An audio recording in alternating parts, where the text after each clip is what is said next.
It is 1 o'clock. Let's call the meeting to order. First item is approval of the agenda. Make a motion that we approve the agenda as presented. Second. Okay, we have a motion to approve and a second to approve the agenda as presented. Are there any comments? Hearing none, all in favor signify by saying aye. Any opposed? And here comes Sherry. We just got the agenda approved for you, so I'll turn it back to you. I am so pleased. Can I do this all the time? Thank you. Carry on for the next minute because I Okay. need to collect my thoughts, please. Public comment. There is no one from the public here, although I will mention, just so everyone is aware, that there is a camera back in the corner. One of my other responsibilities is I'm on the pay commission, and I thought it appropriate to practice what I preach and trying to get other boards, and I thought this meeting might be a good one to have it recorded and broadcast on pay. Even with my unprofessional entrance things. That's fine. So I don't want anyone to be surprised about that. And in some ways this is an experiment because it's just a standalone camera, so we'll see if it actually works. Are you ready, Sherry? No. Okay. Thank you. Approval of the minutes. We've got two sets of meeting minutes. We have our last regular meeting of July 9th, as well as our special meeting of July 15th. Those minutes were distributed as part of the board packet. I would entertain a motion to approve the minutes. I'll make a motion that we approve the minutes of July 9th, 2014, especially meeting July 15th. Okay, I have a motion to approve both sets of minutes. Do I hear a second? Second. Okay, is there any discussion on this motion?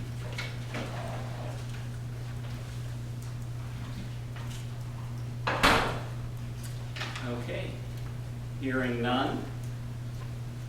All in favor of approval of the minutes for the July 9th, 2014 and July 15th, 2014 special meeting, signify by saying aye. Aye. Any opposed? Motion carried. Treasurer's report. Okay, I know everyone's had their packet of information for several days to review. I guess I'm going to start with the check register. Seems like there's some expenses obviously getting in for hops and props and then some of our normal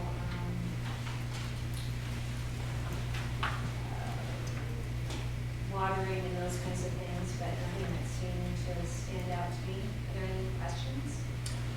I had a question. I'm trying to find my copy that I diligently filed away in the new organizing system. The Internal Revenue Service, the almost $1,300 check, that seems high. Is that for multiple periods or? I can answer that directly, but I'll check into it and Okay. send you an email. It just, Question. Opt out, right? usually, I mean, those are monthly type things, and it just seemed high for that, so I figured it was something out of the ordinary. I'll check into it. Thank you for that. I have a question too. On the right side design, slave all red, or design and print, do we have a contract with right side design for design work? Yes. That is a separate contract than what this check would be for? Because it says design and print. Because I know there was a proposal. No, it should, the only thing we have, I don't know why it says design and print, but it should only be for design. No, I'm thinking it should be for I print, mean, Yeah, not design. so we already have a contract. Because we already have a contract for design work. Right, but that contract is more of an à la carte. Okay, so it's So going in it gets as- billed out Okay, individually. okay, It's not that's- like we paid a flat sum for Okay. X. Basically, that contract agrees to rates and general scope. Okay. Building steps. Other questions? Okay, and then, again, looks like, I looked at the profit and loss statement, and it looks like we made the allocations from the fund balance to balance the budget. And again, unless there's questions about anything on that, The one question I had was on the delinquent property taxes, that $24,000 of revenue. Did we budget anything this year for delinquent property taxes? I know previous year we did, because we generally get some, it's kind of a, we never know what it's gonna be. But did we budget 0 this year? From my understanding, in talking with Ed Bradford on this, the $270,000 is all inclusive. So that is his estimate of regular as well as delinquent property Correct. taxes. Okay. other questions? Just, when is the vote supposed to start being back? I'll say sometime this year, This fiscal year or this calendar? calendar year, Okay. so.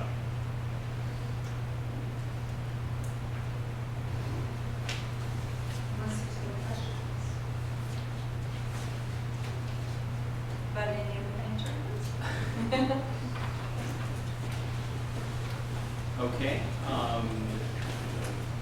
I'd entertain a motion to, do we generally do just one motion, or do we do separate things for the checks versus the rest of the financial report? It's usually one Just one motion motion to for all. place on file. Okay, I would entertain such a motion. I'll make a motion that we accept the treasurer's report, and that includes the check register and financial reports. Have a motion? So, No, I have a motion. Take a second though. Okay, motion and second. Any further discussion? All in favor, say aye. Aye. Any opposed? Motion carried. You've got to be ready right now. I am. Okay. Thank I you. will turn it over, the meeting over to Sherry. Thank you for bailing me out. Committee reports, marketing and promotion. The Marketing and Promotions Committee met in July. I apologize, I don't have notes from that meeting, but I'm gonna have to find someone to take notes for that meeting because it's difficult for me to run the meeting and take the notes. So, because I'm engaged in discussion, so I didn't write a lot of things down this time, so at the next meeting, we'll find someone to take the notes. We talked about the co-op advertisement program, which will be started in September. That is the plan. That was the I plan. have some concerns about that at this point, but Okay, we'll talk more about that then probably at this month's meeting. And we also talked about hops and props and talked about advertising for hops and props and that we were looking to advertise outside of the area to bring regional guests to the event. And we also talked about sleigh bell, and everything's on track for both events. We did talk about sleigh bell, that there are sponsors that want to contribute to the event. However, we are not a 501c3, and we do not have an account yet through the Community Foundation. So we have 3 companies that cannot make a contribution because then they cannot use it for tax write-off purposes, since we're not a 501c3, or since it's not funneled through the Community Foundation at this time. I think we might talk about that sooner or later on the agenda.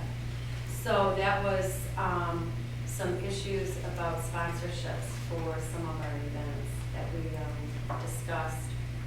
can I ask you, is there a reason this is coming up as an issue now with sponsorships? I don't know Considering what, we've operated this way for numerous years, but it seems to me it's been an issue for you with Sleigh Bell. I know it was an issue with some other individuals who were looking to fundraise certain events.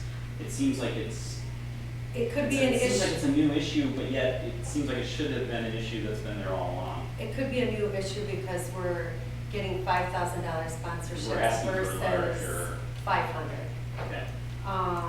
So these 3 to 4 companies that we asked for larger sponsorships are interested and are willing, but, you know, as I said, they can't get the tax write-off for tax write-off for it. We're not a 501c3. Okay. So I don't know how sponsorships were done Right. beforehand, but when I look at the Sleigh Bell sponsorship form, I think the largest sponsorship was $1,000, and maybe that company did not, it didn't matter to them if, but I think when you're talking about $2,500 sponsorships, $5,000 sponsorships, they're going to want the tax write-off. She's accurate, in that most of the events that I've seen have not, there's never been a sponsored one about $1,000. Yeah. Would it be possible for us to form a 501c3? It's on the agenda. It's on the agenda. But Hard time reading it. as long as we're discussing this, let me just add a few things. I spoke with Laura at the foundation. Her thought was that prior, probably, most people had this money in their advertising budget, and they weren't looking at a tax write-off. And then the other thing is, I think I sent you an email, Ed Bradford said that everyone probably knows money given to a city or a government body or a school is automatically tax deductible. And so they can write the check to the city, and then the city can write the check to us. So there are ways to get around this until we establish our 501c3. Okay. And actually Laura was surprised that Myers were aware of the fact they can go to government bodies and schools. And they're not, and it's tax deductible federally. Right, Mitch? I think that's accurate. I would state that I don't think we want to be the Well, depository for donations. I but, agree. Right. You know, but in the interim scenario, Right. we could work out an arrangement towards that, and I believe that's accurate. For example, the last time we did it on a large scale would have been the purchase of man-made lake. Some of you recall, we did that. We had a lot of donations from citizens, and each one of them was provided a letter indicating that this amount is tax deductible to the amount, blah, blah, blah. Please contact your tax preparation firm to ensure that you're doing everything Right. appropriately. So we have done that in the past. But I agree that would only be an interim mandate until we establish our own 501c3. We'd want to work with Ed and Michelle to ensure that that was done as efficiently as possible. Because what we don't want to do is we don't want to get in the process of having to handwrite checks for you and cut checks. Trust me, they don't do that very pleasantly. We talked about this months ago, and there were, you know, some of those concerns that were brought up. So nothing has been set in stone on the process. So we can't tell the companies to make the sponsorship until that process is set in place. And that has not been done yet, so. Would you like me to have a conversation with Ed and Yeah, if we could get the process worked out, would then we. I just contact you directly, Rachel? Yeah, myself or Patrick. Okay, or I'll email both of you and Okay. let you know what we're thinking. And I mean, we want to make that as, I'm talking and not Ed, probably get a different answer, slightly different answer from Ed. But we want to make that as, you know, as easy as possible for you and as efficiently as possible for us. Right. But we definitely want to, if you have the opportunities of seeking some large sponsorships towards an event that benefits the entire community, we want to make sure that we're working with you and helping you out any way we can. As long as, you know, just want to avoid any major complications with their department downstairs. All right. So I will work with Ed and then contact with Patrick and Rachel about that. One other comment on this is we had previously in the past, if you may remember, some old board members who've been here longer, we had talked about doing this before to a pastor with the Community Foundation. At the time, we could set up an account with them, and it was very easily set up where we could write a check to them, and they would write a check to either the city or ourselves. But since then, they have enacted, I think, new guidelines now that to create that account and have money there, there's a $500 annual fee for that. Well, is that, we can discuss it more under Yep. other business or each other. Okay. And besides that, I don't have anything else for marketing and promotions unless Barry or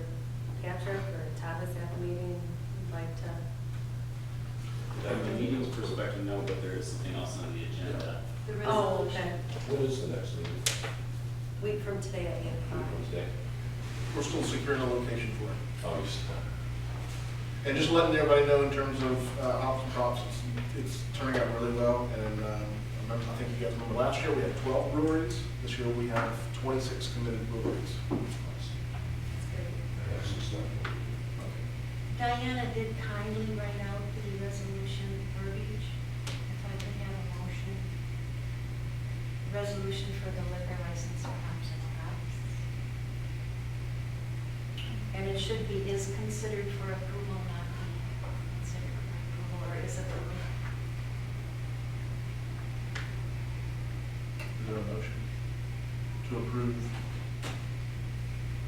The application, okay, for a special license to serve alcohol on September 13th, from 11 to 6 to be located on the west end of River Street, B is approved. There's nothing on Friday?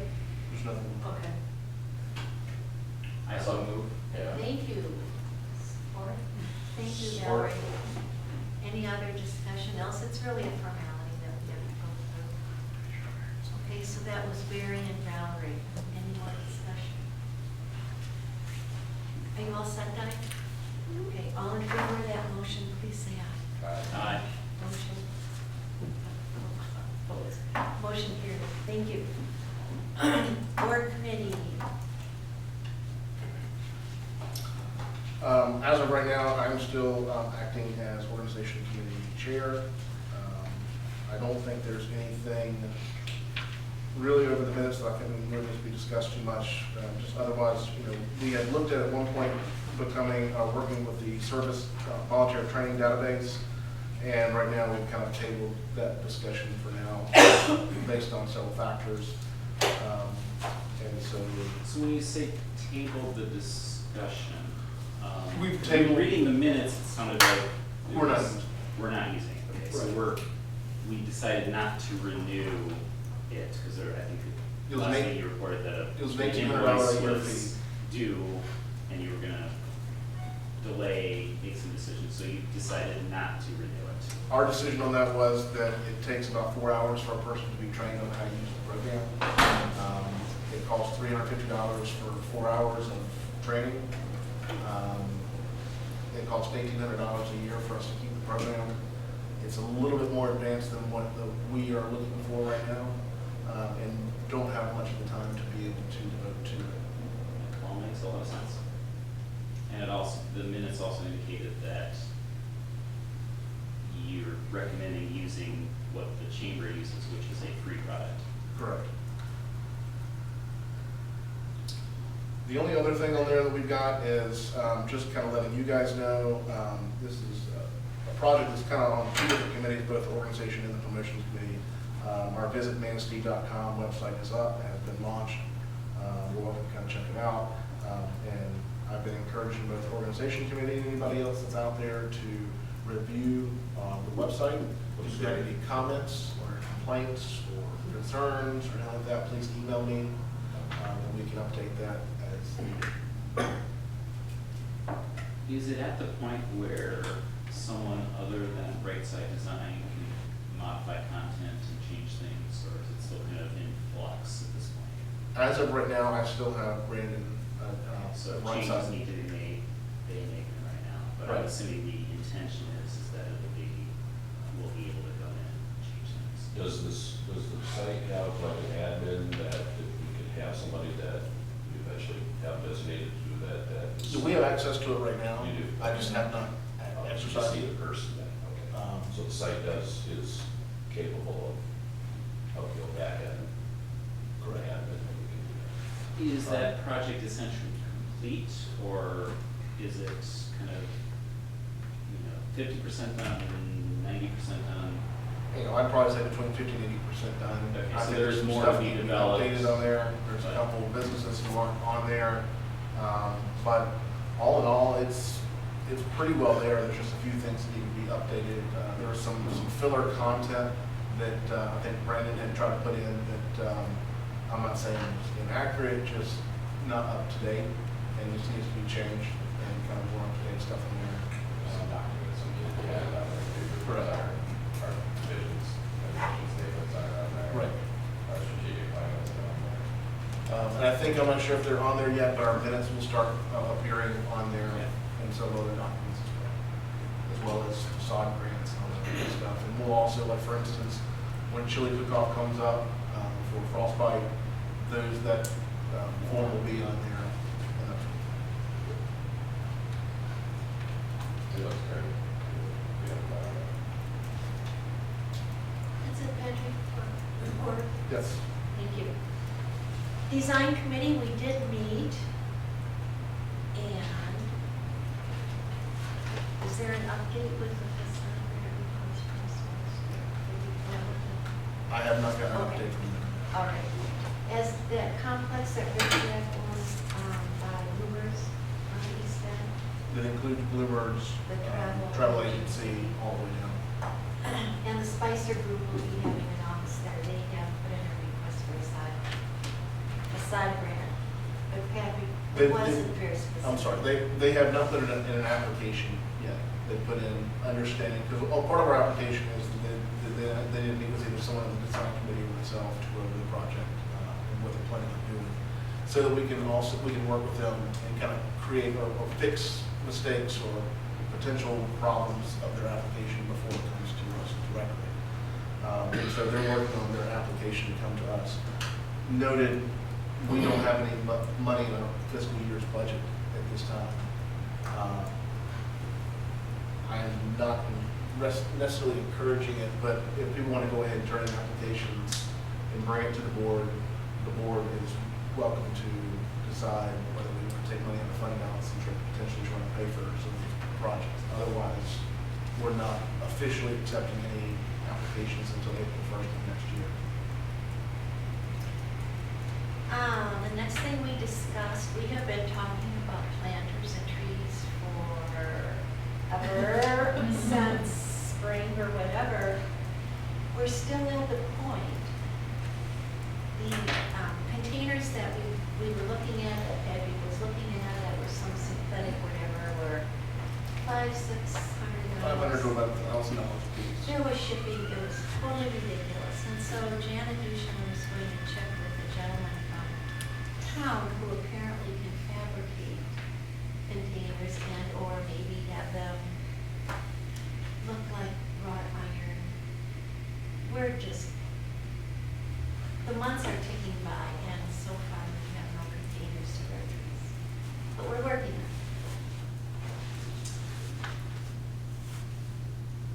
MEDC Public Spaces Grant, Rob's going to report more on that, but that's matching funds from the community, so that'll be on next month. The north and south directional signage, getting everyone to River Street. The initial sign that we approved had Manistee Pure Michigan. The Pure Michigan was not done according to the state standards.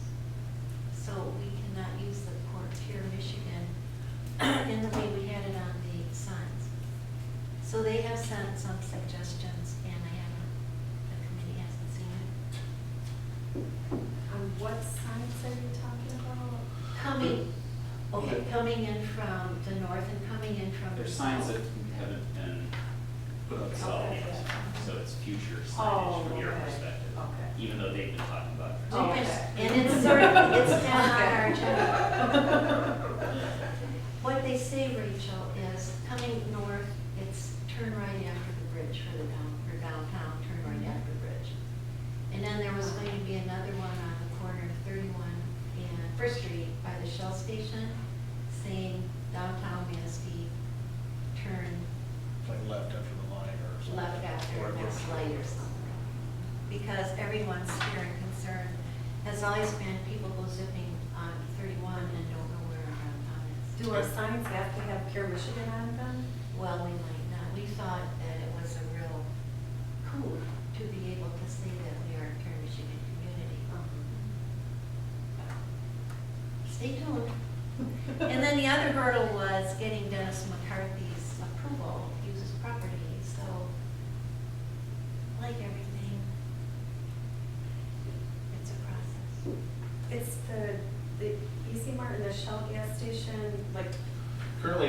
Mart Shell gas station, there's 2 signs right there that say, turn left on First Street for Business District. I'm not sure if you've seen those signs. I can't think They're of them. And they're really They're small. small green signs, there's 2 small green signs, they're probably about this big. That's how effective they are, Rachel. And so we're looking to have those removed and put this sign back in place. But the only issue I think for now is Dennis McCarthy's looking to put another sign on his property for the Easy Mart. And so he wants to make sure that they don't conflict with each other. Sure. And our sign was too large, the one we proposed on. It Well, would- isn't our big sign just like on the next block? It is. It's just another way. Okay, Right. yeah. Everybody stop at the light. And this is sort of like the normal green, catch your eye, highway sign. Yeah. Okay.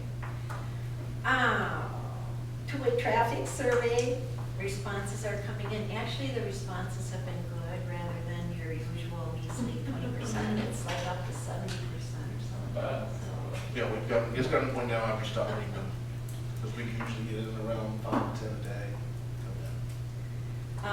Railings are on schedule to be repainted on the Riverwalk. We're doing an RFP for better lawn maintenance. And then going to review all the areas in the downtown that are supposed to be maintained. Can I ask a question about the painting of the Of river, course. painting of the railings? I know you and I have chatted We about have- that. It's not technically scheduled yet because we still need to look at it. Okay, have we, I was gonna pull some of the RFPs and look at some of those so we can start developing And obviously, some RFPs. I'll be a Fast X one right now. Right, and then we still need to talk about color. But like, not right now. It's interesting because we have so many different opinions on so many things. Okay, we'll move on. Yeah, no. And I'm probably the worst guy in the world to wanna talk about color. We won't ask Well, you. it's- Okay. Okay. Can I move on? The other thing, actually Jeff Rose suggested setting up an endowment fund for the maintenance of the Riverwalk. So when we get our 501c3 and then we have a relationship with the foundation, we will also have an endowment fund hopefully for Riverwalk maintenance, or however we structure it. And Patrick's working on signage for public parking areas, because as everyone knows, we have cars parked on River Street all the time, which is. That's it. And we do have lots of off-street We have lots of parking. off-street do. parking. And we're Right. It's looking not that at- we have a shortage of parking in the downtown district, it's just communicating where it is. And that's what that's what I'm working on right now with Tom Amore right now, is directional signage in the downtown at several different locations, several different streets, letting people know the off-street parking is in the downtown area. All right, economic restructuring. The revolving loan fund, you can see there's 3 out. We're working on coming up with some language to build in for consequences for non or late payment, or future loans, because there isn't any at the moment. I have keep on, we're putting that off, just, we don't have a lot of time to work on that right now with all the other things going on, so late fall.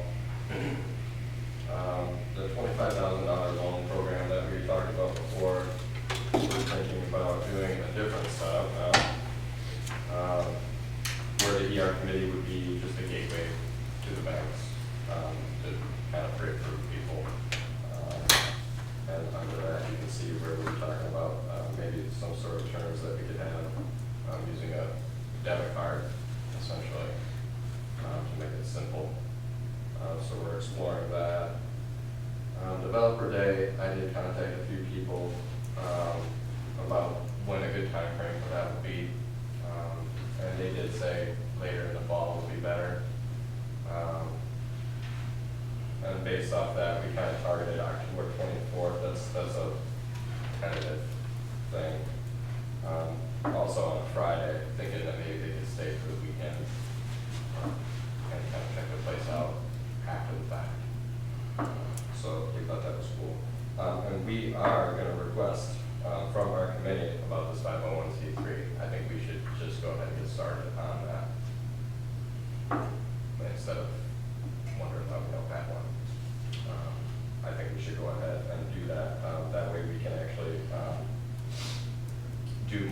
these things that we're talking about, without having to wonder how we're going to do them.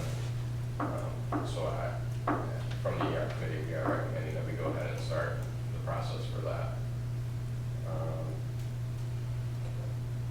Related to that, there's a property downtown that is about to get a letter for demolition by neglect to request repairs.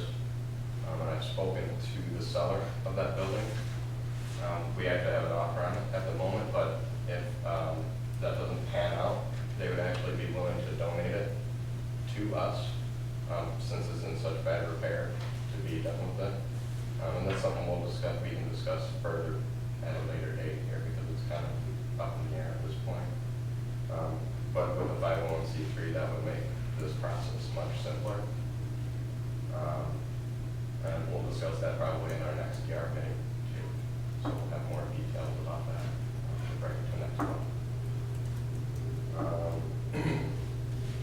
Stacy's still working on trying to get the guy from Myers to come out and do a workshop for downtown businesses, so they know what to expect, like carrying the same type of products and things like that.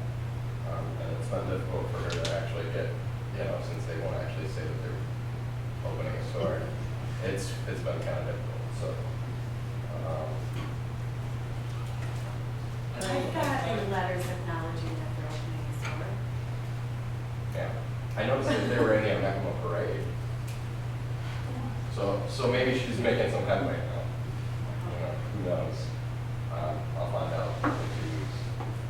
So, the RRC program, we talked about that, and looking at what is available downtown in our district, and the scale of the projects that could actually be done downtown.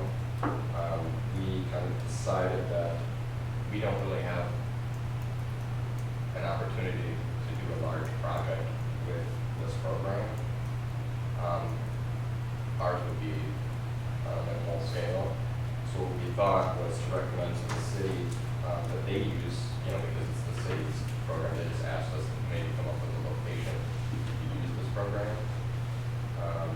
And we thought maybe we could just recommend the Peninsula project.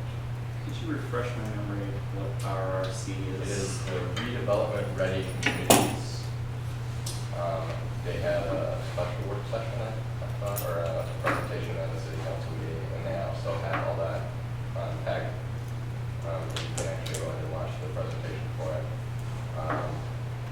They basically wanted us to designate an area for using this program. And once you see all the things that program offers, it's kind of for a larger scale project. One building downtown is not really going to cut it. It's more of an area.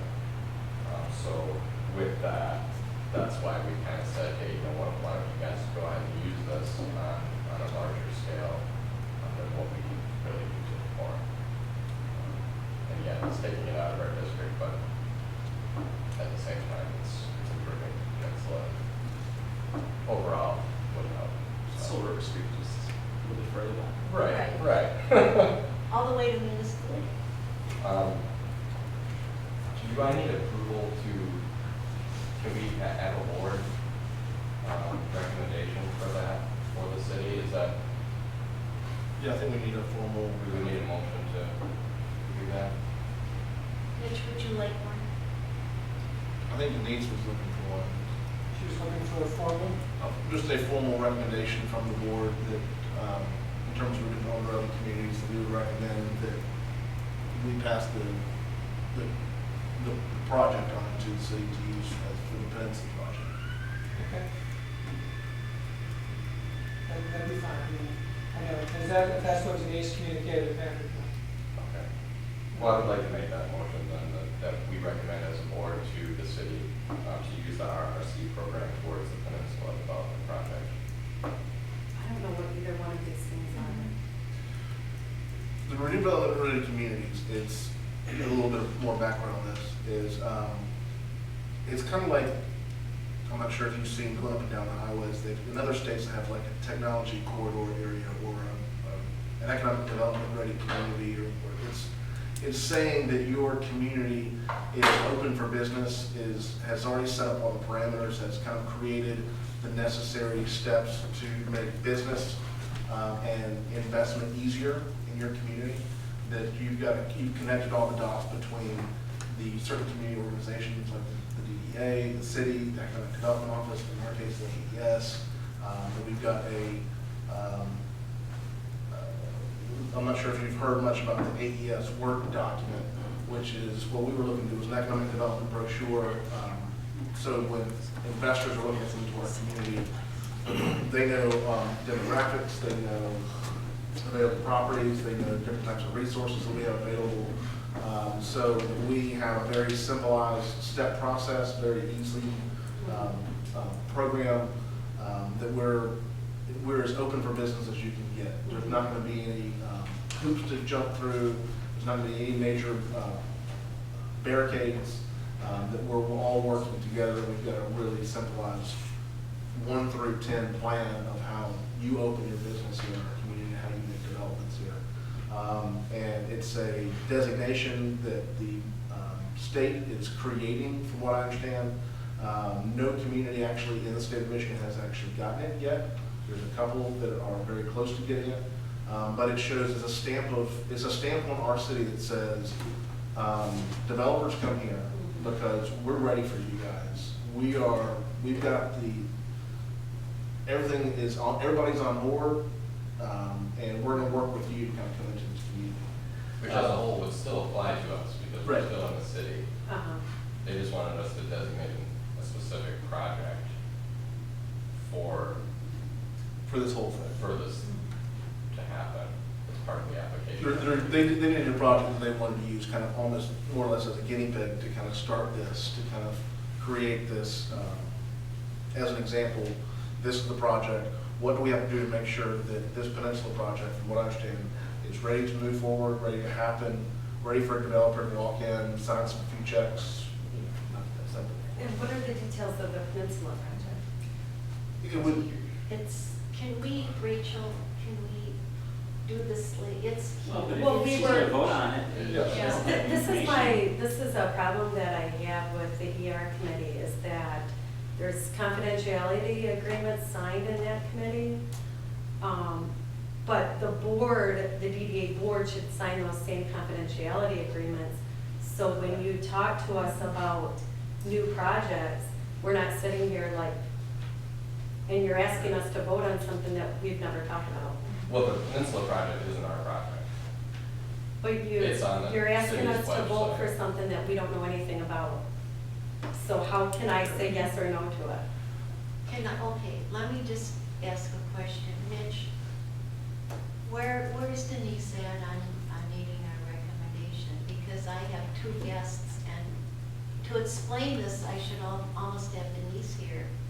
Yeah. Well, it may be the case that we just postpone this for a month. Well, that's why I asked Because Mitch. the project itself is, the information is on the city's website, so Yeah. there And are it's huge.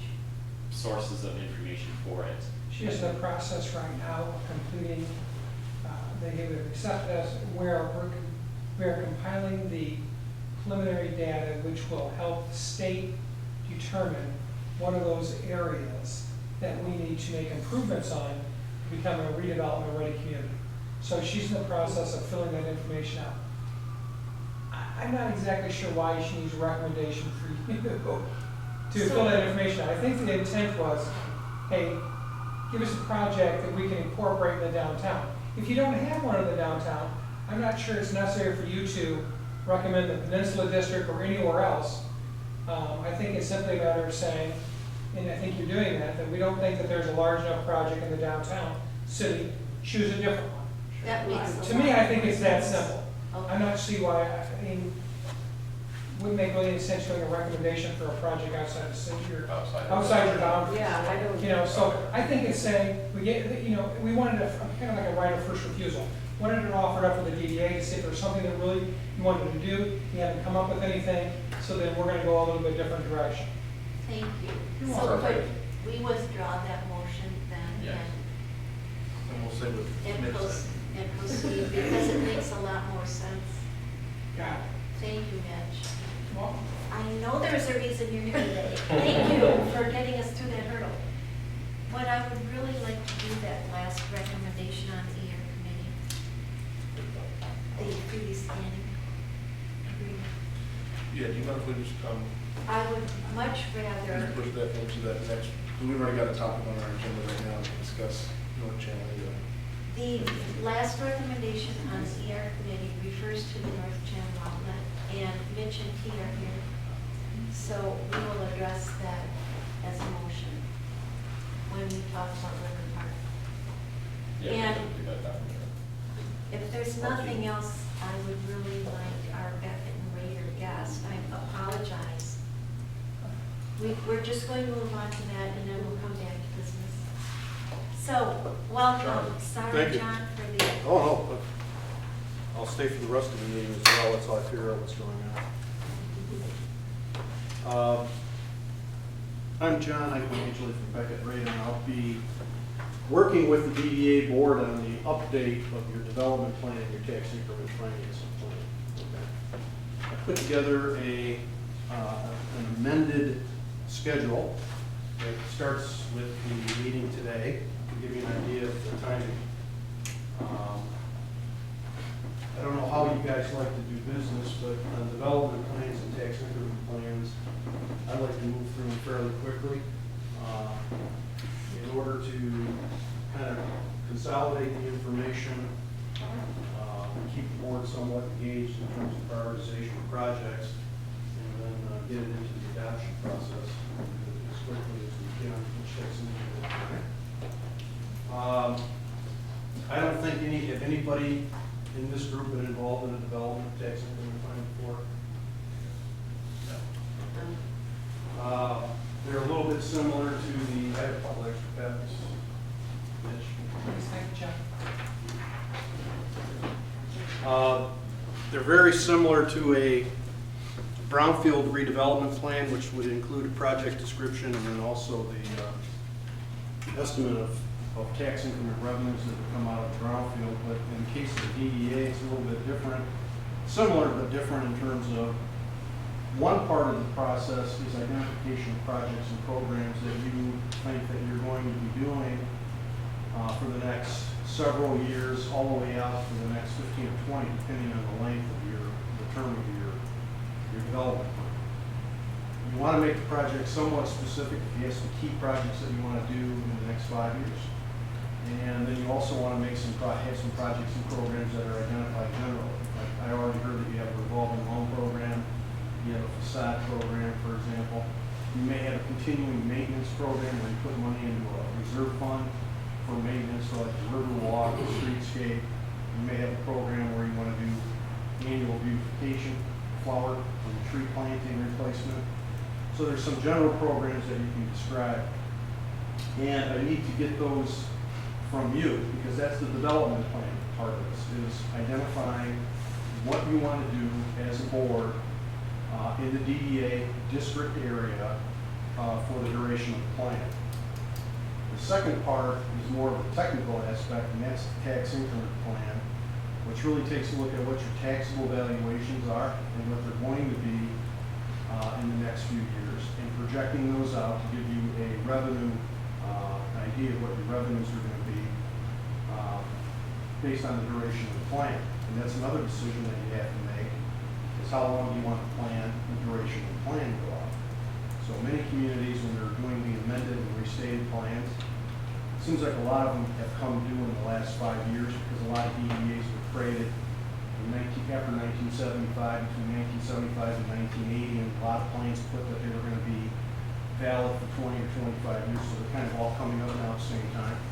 So you have to decide how further you want to go out in the future, 15, 20, or 25 years, so we can do the forecast. So there's a couple of key decisions that the board's got to make relative to the tax capture.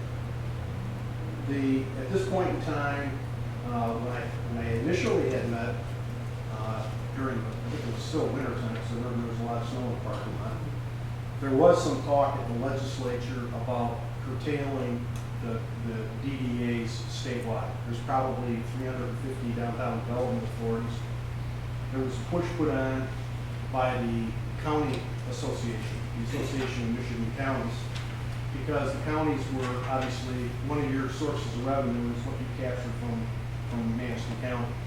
So the counties were kind of pushing the legislature because of reduced revenues on their end to basically go back and take a look at DEAs and tax increment financing authorities as a way of getting more revenue on their end of the ticket.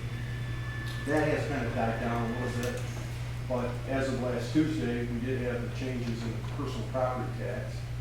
Your old plan, which was done in 1984, did have personal property taxes that you were capturing.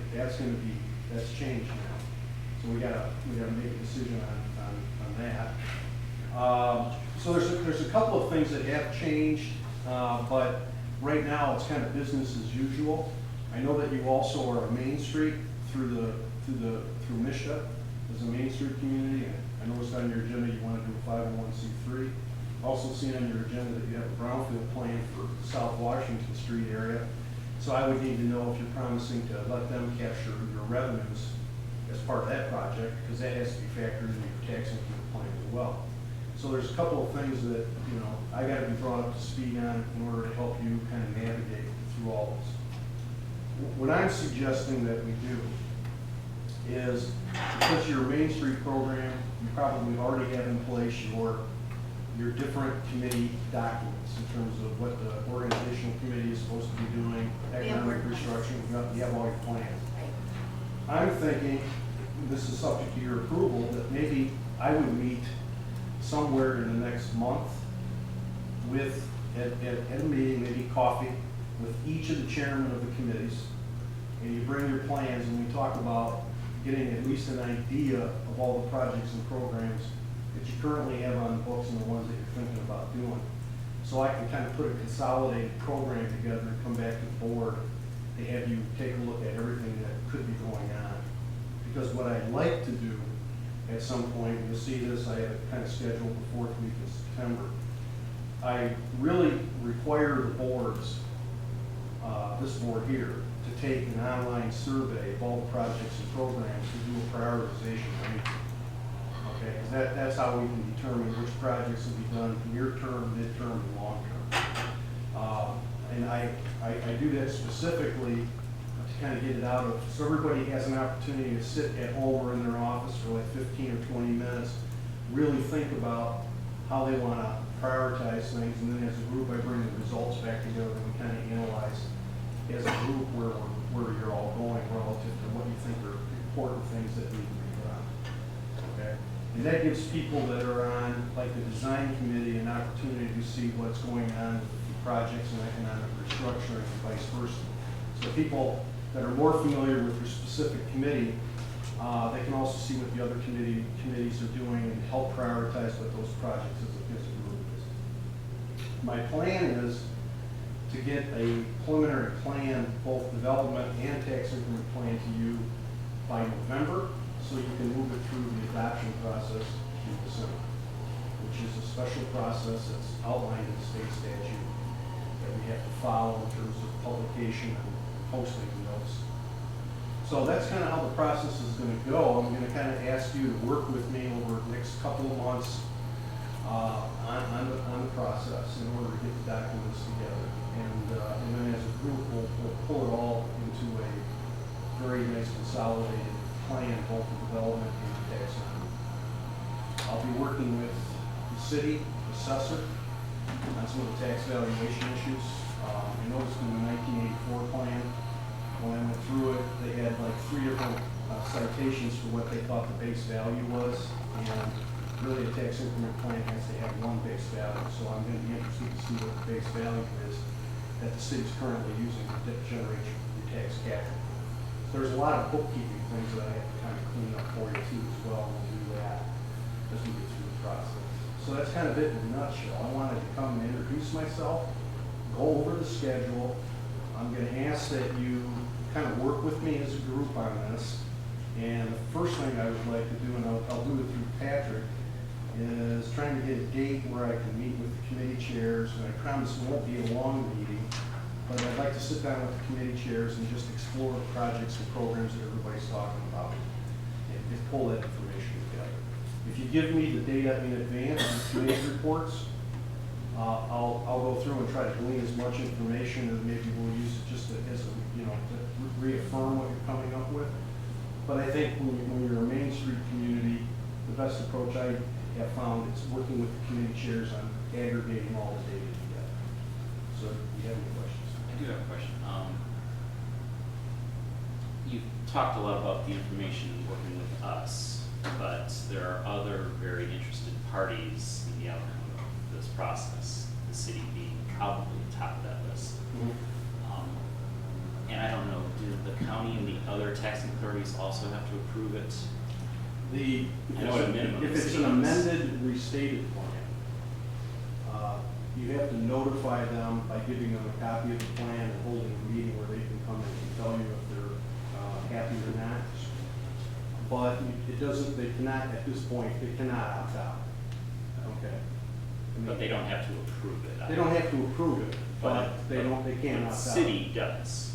The mayor and council have to approve the plan. So, working with them to make Right. sure that Oh, they yeah, are, really working with Mitch. assuming it's part of the process, even though you didn't describe that, and I think that's going to be a very important part of the process. You mentioned the projects that the individual committees are working on.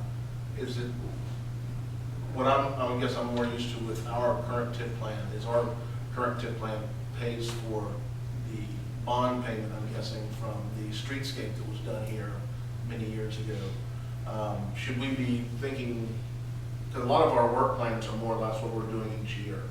And I'm wondering if we need to be thinking more grand scale and thinking of larger projects that we pay off in a bond payment kind of setup to do much bigger things as opposed, instead of, a lot of times with our work plans, we're going to be working with smaller projects that are a few $1,000s or less to complete that project. No, you should take a look at larger plans. Okay. Oh, yeah. I mean, I know that you've done the streetscape. We would have to factor out your revenues. I don't get into detailed annualized budgets, but in terms of your captured revenues, if you do have a committed bond schedule, I'd like to show that to give the board an idea of what your net capture amount would be to work with for your annualized budget. And when I talk about projects and programs, I'm thinking not only your facade grants and your beautification, annual beautification expenditures, but larger projects, like if you were going to add a different section onto the Riverwalk, for example, or expand the streetscape, or I know that at the, towards the lake, towards the end of River Street, it's still in the DDA, you have some vacant property down there. If you want to set up in the development plan any type of public-private partnership type of language that would allow the DDA to get involved in a redevelopment project down there with private development. So, yeah, you have to think bigger scale in terms of where you're going as a group. Yeah, we'll explore that, but it's kind of adding up all the small and the large projects.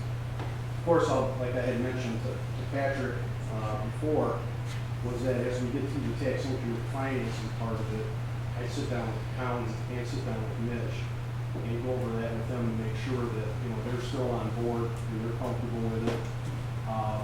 If somebody, it's not typical. I've had a couple of communities where when they started their first tax increment plan, not their amendment, but they started their first plan, in order to gain support, they had jurisdictional tax arrangements where they may have given up 50% of their capture back, that type of thing. I don't know if that'll happen as part of this, but I want to have those conversations with at least the county and with. So there are options of, because one of the challenges is that once that base is set, after a long period of time, it becomes disproportionate. It is, DDA but or one the of TIP district. Yeah. So are there mechanisms of kind of There are, but there are. essentially adjusting that Yeah, so that, and there are cautions, okay. because the state act basically sets up a mechanism where you favor one, you must favor all. So if you decide, well, we want to have an arrangement with the city where we don't capture 50% of their revenue, what's going to happen is you're going to get 50% of your revenue to the other taxing jurisdictions across the board. So you got to be very careful about what you want to do, and from the city's perspective, What my advice to the city is really take a look at what the end game is going to be, because communities, the tax increment financing, especially at the DDA level, is one of the few mechanisms where the city can actually bring in other taxing entities to share in the development of the downtown. Because if you were to go to them and voluntarily ask them to contribute, you probably wouldn't be getting a whole lot of money. So it's an opportunity, it's really one of those rare instances where everybody is kind of participating in the funding together based on the proportional millage rates. So you're basically, instead of, like, we had kind of talked about doing a percentage basis and maybe trying to give a percentage to each group, that would encourage more development happening because more money would go back into the pockets of the city, as opposed to us taking over everything. But you're saying that some of it may not be a bad idea for us to say, for instance, the city comes to us and say, there's $30,000 a year of snow removal, and we'll just pass that on to you. You can do it that way. The other thing is you have to be concerned about is in the state statute too, there is a provision and there's this line in the state act that says that if the DDA basically takes on expenditures that are typical and normal operating and maintenance expenditures of the city, that amount of money, then whatever that percentage is, you have to give that percentage back each of the other tax employees. Okay. You have to be very careful. Now, there's issues where in the DDA area, the city may say, we want you responsible to pay the municipal lighting bill for all the streetscape lights, because streetscape lights are, they're not necessarily, they're more of an enhancement, they're not a typical roadway lighting, okay? So there is a difference where DDA goes from a roadway light to a streetscape light. There's more lights because of the spacing issue. So there is an added cost to the community. So sometimes the city says, well, for that, because you're doing the enhancement, we want you to pick up that difference in the electric bill. That's justifiable. So it's going through that type of an analysis where you can add those up, where you can then contract with the city and reimburse them for those added expenses that they not normally would have had. But you have to be very careful. There was a case a couple of years ago in Oakland County where one of the DDAs, basically the city was taking the DDA's budget to offset its general operating maintenance fund. And they were sued by the county and they lost, and they had to reimburse all the other taxing authorities the money that they had taken proportionally. So you have to be very careful about how you work those type of agreements out. John, does it make sense to set up a joint council, whether it's administration or council, DDA board, to talk about projects, not only future projects moving forward, as well as these contractual service conversations we're having right now, to ensure that we're all kind of carrying down the same road, kind of carrying on what Mary, your question, making sure we're all moving down the road, because there's I think there's a 3-year window right now. I'm not sure what the time frame is. I think 18, is that one? 19, so 5-year window. So does that make sense? I think like that makes sense to me, is that to establish that, and I'm kind of looking at your Ken behind you, establishing that so that way we're all kind of working down the same path, and we understand what the priorities are moving forward from council to the DDA, and we don't get tripped up like we have in the past. No, I think that's a great idea. Certainly don't have a problem if the administration wants to be involved in the board planning session as a team, around the table talking about the project. Because a lot of this does have an impact on the city. Okay. Everything on it has an impact on the city. Yeah, it does. We are mutually tied to the hip. So we have to just be careful about how we set the silos up. Okay, so we don't have an issue down later down the road. But the more the merrier in terms of getting involvement from the city planning staff, economic development staff, in terms of what they see as potential projects within your district. Now, this is just within your district. Okay. We will do it. Yeah, and I think it'll be an interesting exercise for everybody, and I think we'll end up having a better understanding of how all this fits together. Okay. So my next step will be reaching out to Patrick for a meeting with the chairs, and at that time, maybe Mitch, if you or somebody from the city wants to be involved in that, that's more or less a staff administrative type of meeting. Sure. Then we'll start that process off pretty quickly. Thank Great. you. Okay. Thank you for introducing yourself and your presentation. Is there any questions from the board? Is this a year extension? Yeah, yeah. Continuation of this? I just was wondering if John, if you knew the case reference of that case that you spoke of downstate, if you could send that. You know, well, Yeah, I can do that. that'd be great. Thank you. You're welcome. Have a safe Like, I rest. kind of thought that idea of supporting the general fund was a good idea. I'm not sure why, the You know, state's so. I always say, pesky city managers are always looking for a way to get your hands on it. But that's all right. Cheap is cheap. Thank you. Thank you. Moving down to other business. We could really knock out B really, really quickly. Creation of a 501c3. All we wanted was the board's permission to proceed. And I thought we had once mentioned George Saylor's professional fee would be $500 to walk us through the setup, do the paperwork. Form the corporation file with the, Right.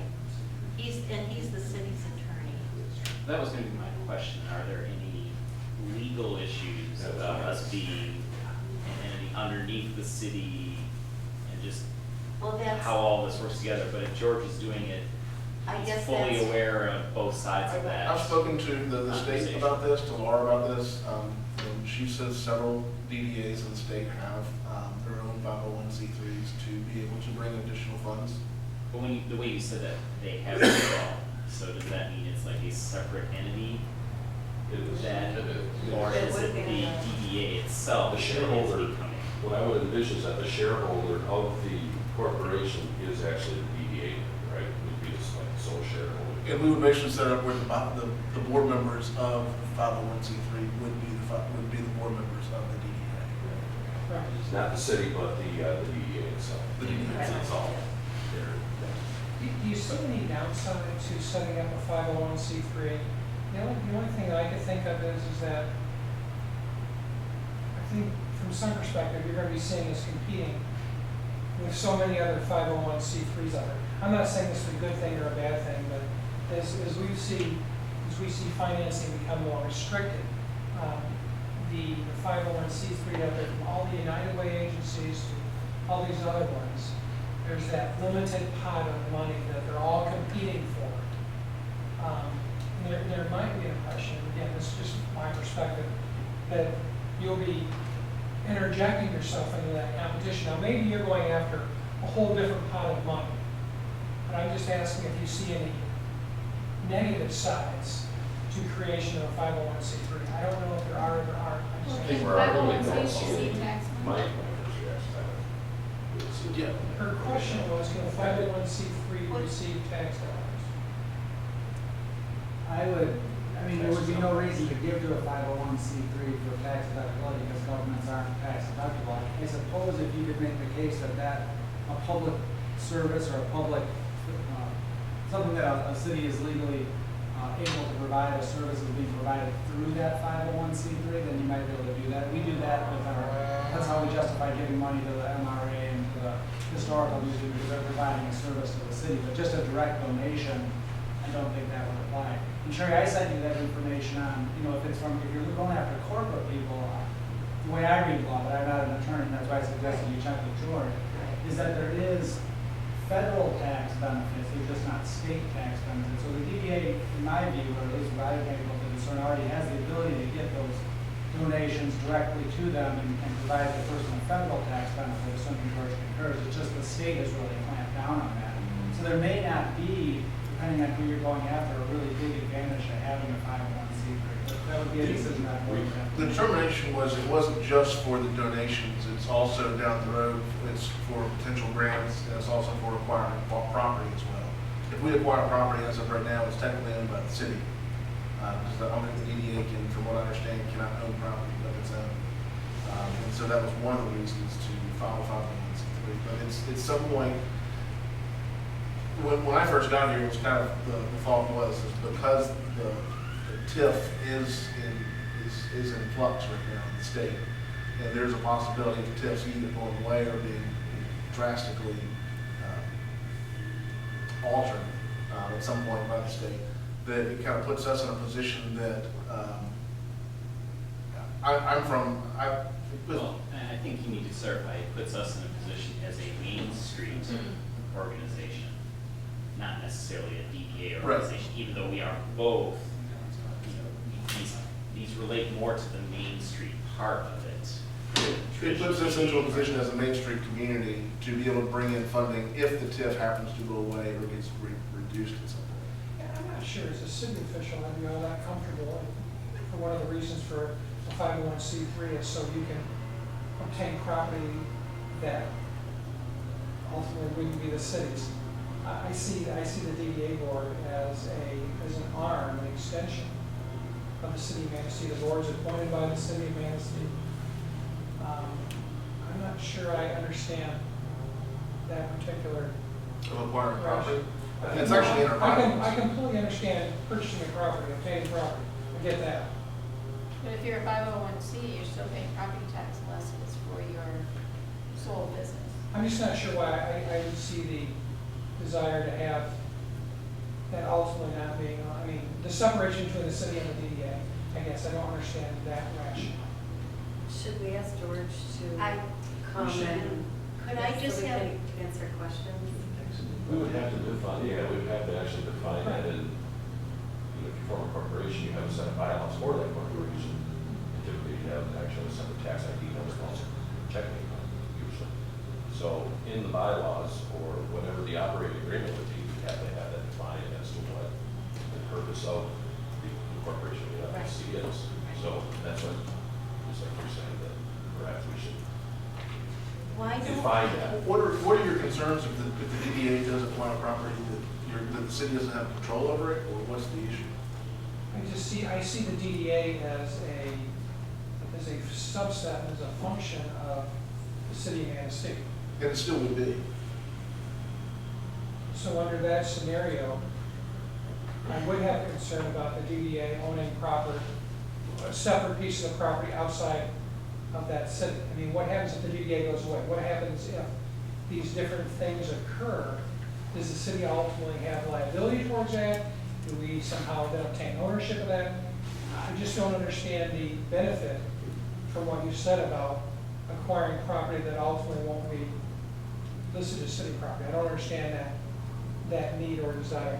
And as an aside, you may be, and I'm not saying a 501c3 is a good thing or bad thing, but you may be able to accomplish the exact same goal by working with the community foundation that's already got a structure in place and setting up some kind of an annual fund rather than an endowment fund where people can donate to there. You know, you'd have to see what the tax benefits are, but they've got that stuff. in Well, place I think already. Mitch raises a good point. What if we own property and then someday the DDA goes away? You sunset. Who Right, but would that's take right that into your on? bylaws. Transfer to the city. So then the It's city. right into your would bylaws, just- what will happen. You'd have to have That, a. you're But does You're the city reading my want mind. it? You're reading my mind. I have heard of DDAs in other communities actually owning property. I mean, and some of them are getting to the I just buying and have a hard selling time of property, reconciling but that's being a something 501c and different. receiving tax money. I think that we need to bring George in to have him Yeah, answer I some mean, questions. that's why, I mean, when I heard George's name, I felt more comfortable because he should be in the middle of all of these issues. If we were using someone else, I'd be more concerned because I think there are intricate issues here. Let me just give you what, I'm familiar with some other, obviously a lot of other DDAs around the state. Some of the DDAs that own their own property and sell their own property do so because the city charter has provisions in it that once the city obtains property, it can't sell property. Sometimes the charters require a majority or a 2/3 vote of the voters. Okay, so in those cases, the DDAs own the property, so if they want to sell it to a developer, the board makes the decision, they don't have to go to approval of the voters. But those communities have set that mechanism up because of the charter barrier. And that's not an issue. But if that's not an issue Yeah, here, that's a good you point. you have to weigh what's in the charter versus, you know, what's not in order to form that. Now, a lot of communities that we work with, the DDAs will buy the property, but if they don't have that charter provision, we always recommend that they quitclaim that as soon as possible to the city because of the liability insurance and because of the other protections that the city has. Yeah, and So, I mean, there's just ways of looking at it programmatic. I'm completely on board with the DDA strategically buying property. That's why you've got that was it 5%? I forgot the dollar amount you The land reserved acquisition. every year. So you've already contemplated that, and you've already done that on multiple occasions. You know, you've purchased, I think, probably, I don't know, Overbrook Theater and Clay Street, various other properties. I think that makes perfect sense. Strategically purchasing those properties and setting them up for development which benefits everyone. So I am completely on board with that. And I just think that makes perfect sense. And you've done a really nice job of that over the last couple of years. We've been, quite frankly, pretty aggressive on pursuing it. And there's been a lot of benefits to the DDA and the community as a whole based upon that. To put this to rest for this meeting, why don't we see if George will come to our next board meeting? Well, what I'd like to do is propose a motion that We look into this. that we pursue forming a corporation under the advice of George, and we establish that date or that timeline that we expect. The only thing is the clock will be ticking, money-wise. I was trying to get by on the chief and see if he would just come and talk to us, but whatever the wishes of the board are. I'd like to see the pros and cons, I guess. I don't have a comment. In the meantime, you may want to set up this community foundation as a cash. Even though they charge $500 a year. That was why we proceed with I mean, we have, as we've talked earlier in the meeting, we have three options. We There's do. funneling it through the city We do. as an interim it measure, temporarily as a Band-Aid. which gives us yes, federal but not state. Correct. There's going through the community foundation, but that incurs a fee of $500 a year, and I think a 1% Right. of the amount as well. Correct. And then there's the whole discussion we've just been having about the long-term solution. So I think we've got two short-term options, and assuming that the city is willing, and that logistically works, I think that's the best short-term option. But Rachel, you might want to float that by those that are asking for this, because if that's not acceptable to them, then I think we probably do need to pursue the community foundation route, even though spending $500 to get 10,000 is worth it, but it's not necessarily a long-term solution. In the meantime, can you find out the exact fees from Laura? I'll email you the So it's $500 exactly, and then with a 1%. I'm aware of 1%, this is the first I've heard of 500. but- I will. See, I was aware of the 500 and not the 1%. I You can send that will out to me. email everybody copies of what I received. So can we put this to rest today then and agree, are we in agreement, we'd like George to come to the meeting before we start spending money on having to do something? Todd, is that okay with you? Yeah. All right? Okay. You thought that was going to be quick. I know, I am so losing it today. I was being moved by so quickly with this. We are now down Actually, the to, motion is withdrawn then based on the attorney's. I guess I just. What we have to come and do a proper presentation. And then at the end of that, we'll also discuss, because if we're not going to approve the project, then it doesn't matter if we approve if we don't approve the brownfield plan for the DDA, it doesn't matter if we. But he is here right now. That's what I'm saying. He's- That's what I'm saying. He's I'm part of saying- both of them. Right, but what I'm saying is if we don't approve the brownfield plan from the DDA's perspective, it doesn't matter about the capstone companies. So why don't we have T come and explain to us the whole brownfield project a little bit? Some of us weren't there at last night's meeting. And we kind of Excuse me. have time for questions too. Or we could, Can you? Well, I wasn't planning, if actually I was on behalf of the development team.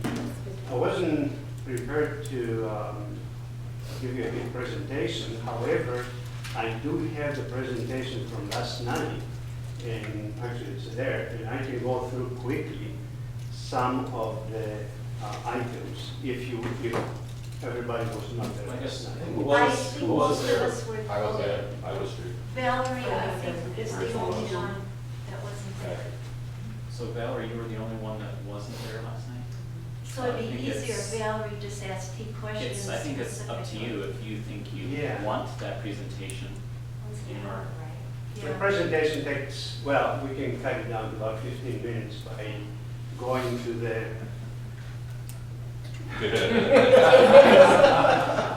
It was only supposed to be 45 minutes last night. well, Right. the mayor had a lot of. No, let's not go. It's up to you guys. I think Valerie, if you have specific questions, that would be a lot easier. Or if any of us have specific Or- questions. Well, I used to have a follow-up question from last night. You do? Yeah. That's why it took more than 25 minutes. No, the tax that is paying, because the organization, when they develop, there's a base right now of $20,000, $30,000. Yes. And so when they're done, the project should be worth about $5 million, around there.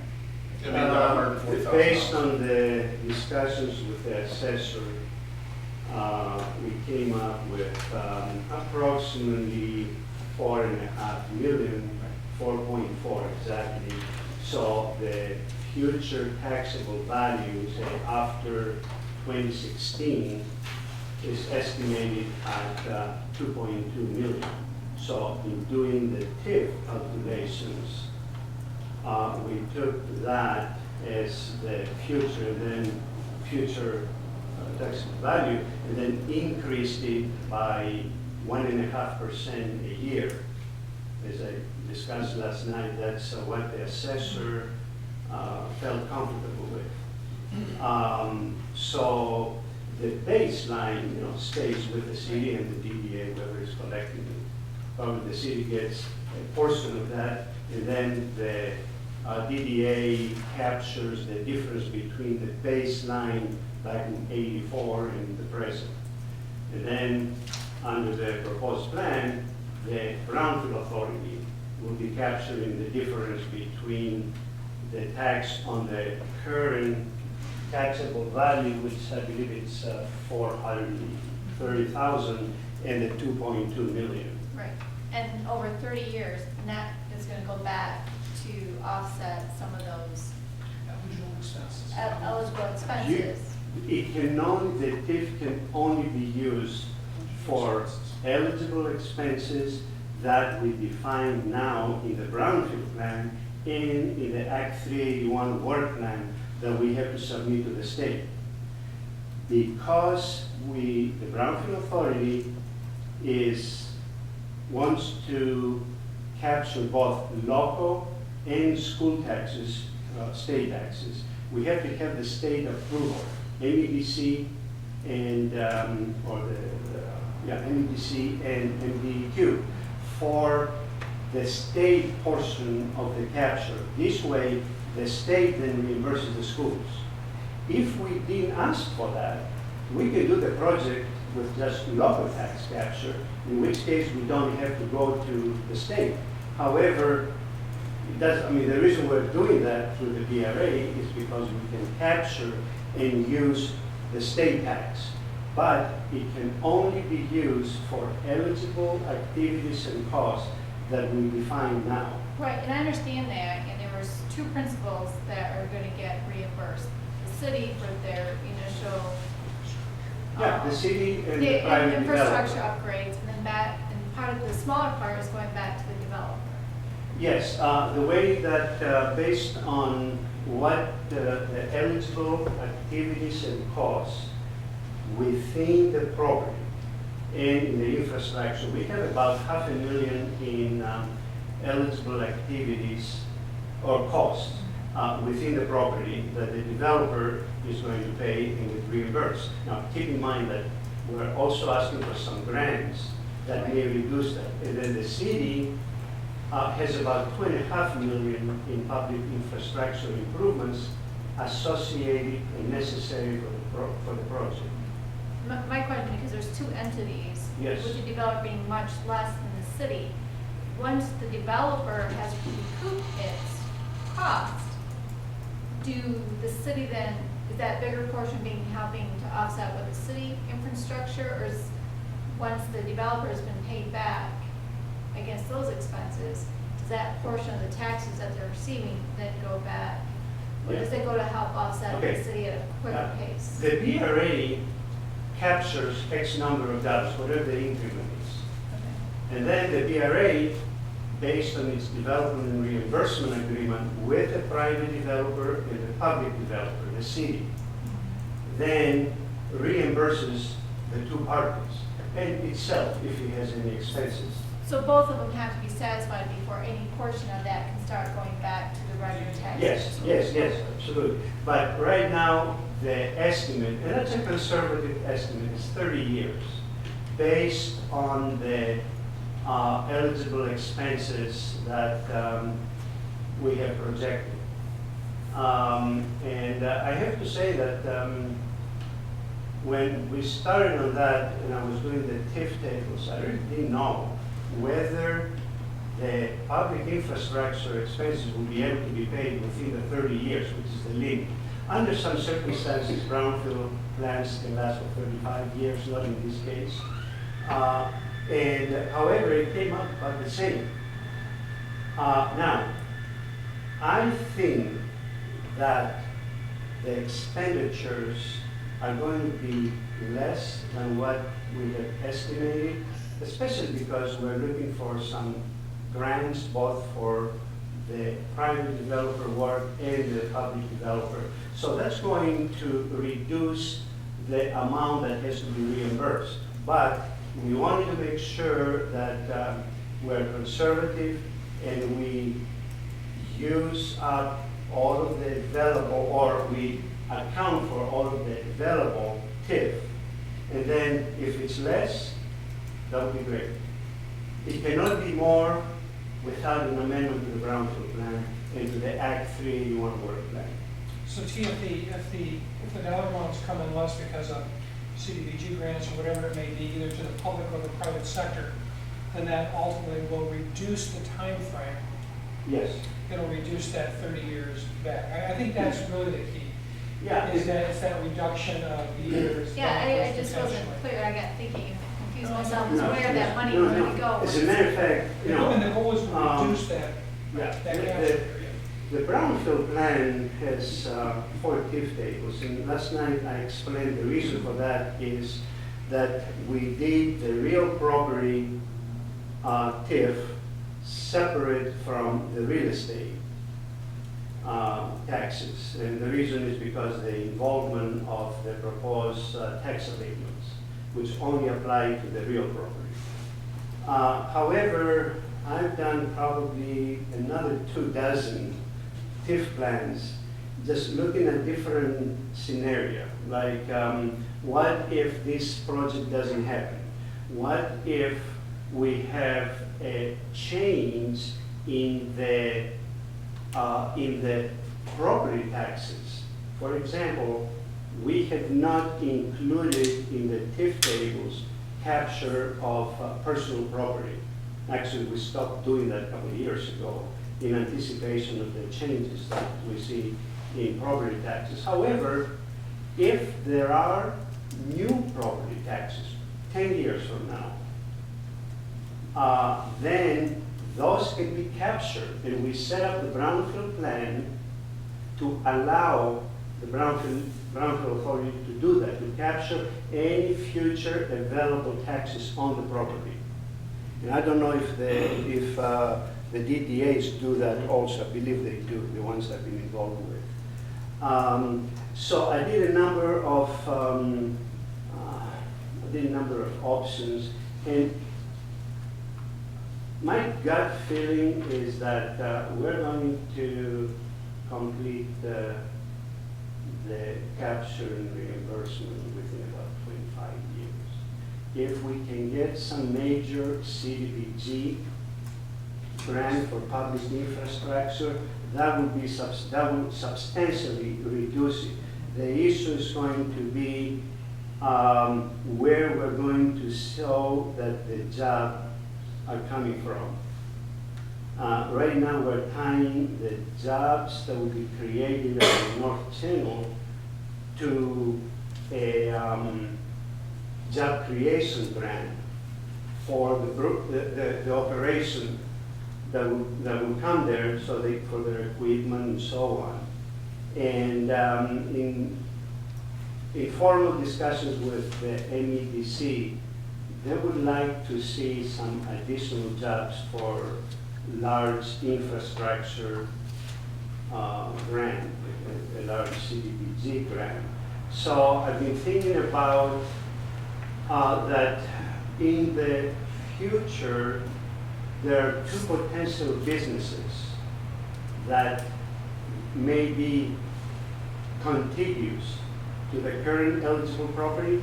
So we can do an amendment to add those properties and utilize the jobs from those businesses or the new developments towards the CDBG plan for infrastructure improvement. So there is a number of things that kind of up in the air, so the plan that you said is conservative. T, if we approve this brownfield plan, is there any agreement with the developer that they are going to guarantee that they are going to complete what they have promised or what they are proposing? Yeah, as part of the process, when we go to, okay, the brownfield process essentially has three parts. The brownfield plan, in this case, that has to be approved by the brownfield authority and the city council.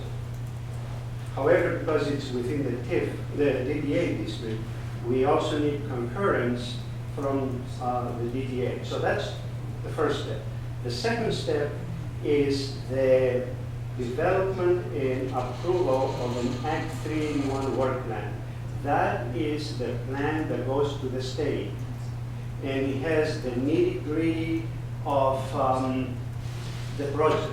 We have to justify why we need this public infrastructure, why we need abatement of lead and asbestos, and we have to give quantities. It's a pretty long document.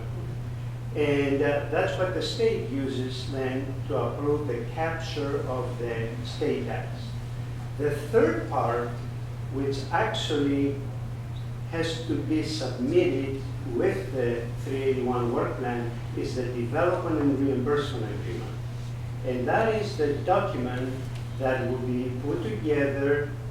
It will be the agreement between the brownfield authority and the two developers, the private and the public. And that's where all of those issues of who is going to do what, when, under what conditions, how reimbursement is going to take place, who gets what, at which, in what sequence, in what priority, and how the parties can protect themselves from an action or inaction of another party. And that is really the document that everybody needs to look very closely. So, That's the order we need to go into. Yes. If I have that correct. but so right now you're just asking for approval to move forward with those 3 steps? Well, Or no, it's a For the little city more council, complicated. We're Yeah. basically giving up $2 million of our Theoretical. DDA. Making an Well, you're not assumption. giving up anything. Yeah. Theoretically. Depending what the Making TIF an assumption. for the next 5 years, we know what that is. Beyond that, to be That's determined. assuming that the development happens without this. I think that's really the key. That's the key. It's, you're making it's an kind of like a assumption. bird in a hand worth two in the bush.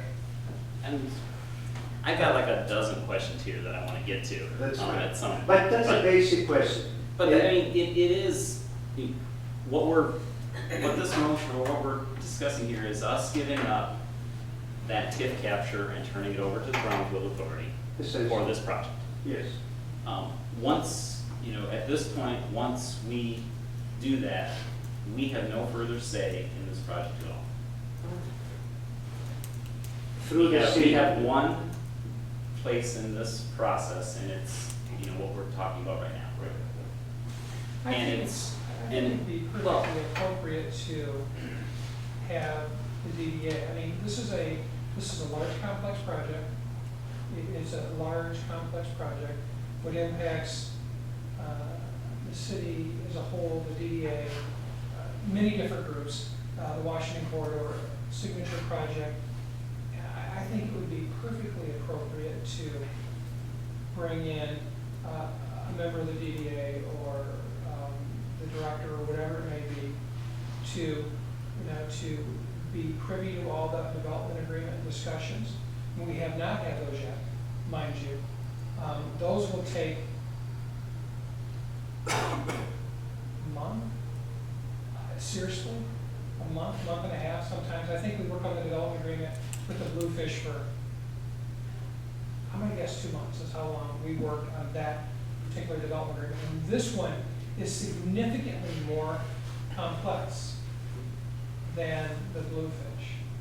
So I hear what Barry is saying, that this is your one bite of the apple. I don't exactly see it that way as he does, as literally black and white as he does. But we're not a party to the development agreement. And So- you are not a party to the development agreement, but understanding your, But you can ignore us too. yes. So, I mean, I'm just, I'm not saying that we necessarily have an adversarial relationship, as sometimes been that way in the past. And, we I'm simply- have to get past I'm simply those saying issues. that I But believe it would be perfectly appropriate, an advisory role, and an impact role, and a revising role, or not a revising role, but as an advisory role, to have someone from the DDA be in a position to review the development agreement and go through those things. I think that would be perfectly appropriate. And from my perspective, that would be another set of eyes, looking over the document before we go to city council, to ensure that all of the issues are being addressed. We have a common goal. I don't see the goal of the DDA or the city. Now, and again, I may be a optimistic city manager in this situation, but I see our goals as absolutely lock and step together on this particular project. I will disagree with you on that, but Okay? Does You and I have the disagreement. DDA have to approve this in order for this project to move forward? Before it goes to the city council for public hearing and approval, because the project is within the DDA, and the DDA currently, until for as long as it exists, it captures the TIF. Now, that being said, in some of the communities, I've done a number of projects in Traverse City within the DDA, where the DDA actually is part of the development, so it's one of the public developers. Then the development agreement would include the DDA, and for that party, for that matter, any other party that is actually doing development or expending funds and uses funds. In Traverse City, we've done a downtown project that had 4 developers or 4 parties. The Grand Traverse Commons in Traverse City has about 12, 13 parties in the development agreement. If this project did not have the major public infrastructure improvement component, it would be a straight agreement between the BRA and the private developer. The reason that the city is a party to this agreement is because of the city is going to be funding public infrastructure improvements, which are, for the most part, within the DDA. Well, as I said, I've got a long list of questions. One of the things that has been kind of discussed kind of outside of at least last night's presentation is the impact to the memorial parking lot and the park. I was surprised that that wasn't even talked about or even questioned last night. Sure. What impact is there? I mean, I understand that that parcel is necessary to then include the resurfacing of Memorial Drive as part of the project, because otherwise that street would not be part of, I mean, I understand logistically why that parcel is included in the plan, Okay. but are there impacts to that property that we should be aware of? Let me give you a little history on this.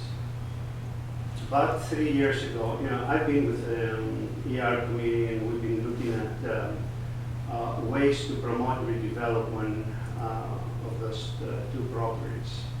And when the Capstone Group